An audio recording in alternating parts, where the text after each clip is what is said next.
Bismillahirrahmanirrahim. Assalamualaikum warahmatullahi wabarakatuh.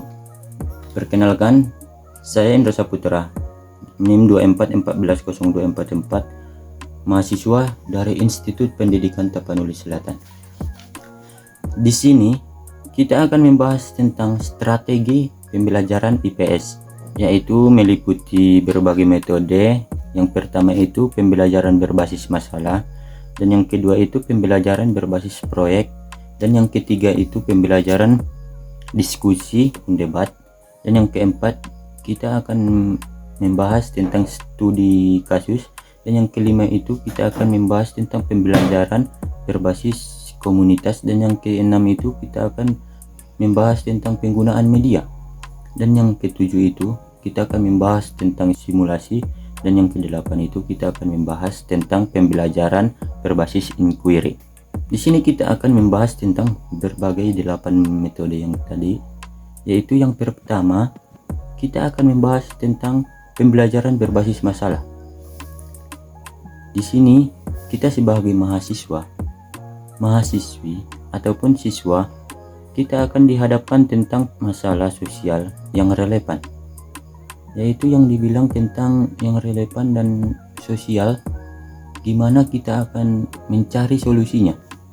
Dan metode yang kedua, kita sebagai mahasiswa, kita dapat membentuk kelompok ataupun kita dapat berdiskusi untuk menyelesaikan proyek pada topik IPS.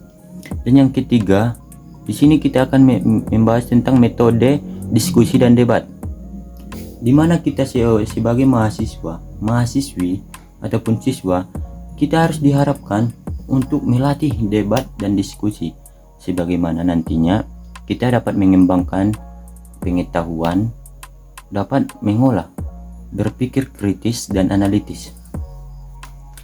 Dan metode yang keempat, di sini ada studi kasus, di mana kita sebagai mahasiswa dapat dihadapkan untuk menyelidiki kasus ataupun untuk memahami konsep dan prinsip IPS. Kelima, kita di sini membahas tentang pembelajaran berbasis komunitas. Siswa mempelajari tentang bagaimana masyarakat dan lingkungan sekitarnya, walaupun itu lewat lapangan ataupun wawancara. Dan yang keenam, kita akan membahas tentang penggunaan media. Di mana kita akan membahas tentang penggunaan media. Kita sebagai mahasiswa, apalagi kita sebagai seorang siswa, yang namanya penggunaan media tidak lain dengan kata film, video, ataupun radio. Kita dapat mempelajari tentang gimana cara memakainya dan mempergunakannya dalam pembelajaran IPS. Di sini kita akan membahas tentang metode simulasi. Di sini siswa berperan sebagai aktor untuk memahami peran dan tanggung jawab dalam masyarakat. Dan metode yang kedelapan, di sini kita akan membahas tentang pelajaran berbasis inquiry. Di sini kita sebagai mahasiswa dapat meneliti ataupun menyelidiki untuk menemukan jawaban tentang pertanyaan-pertanyaan yang disampaikan dalam pembelajaran IPS. Baik, jadi kesimpulan tentang strategi pembelajaran IPS ini, strategi pembelajaran IPS yang efektif harus mempertimbangkan kebutuhan dan minat siswa serta pembelajaran yang ingin dicapai. Cukup sekian. Assalamualaikum warahmatullahi wabarakatuh.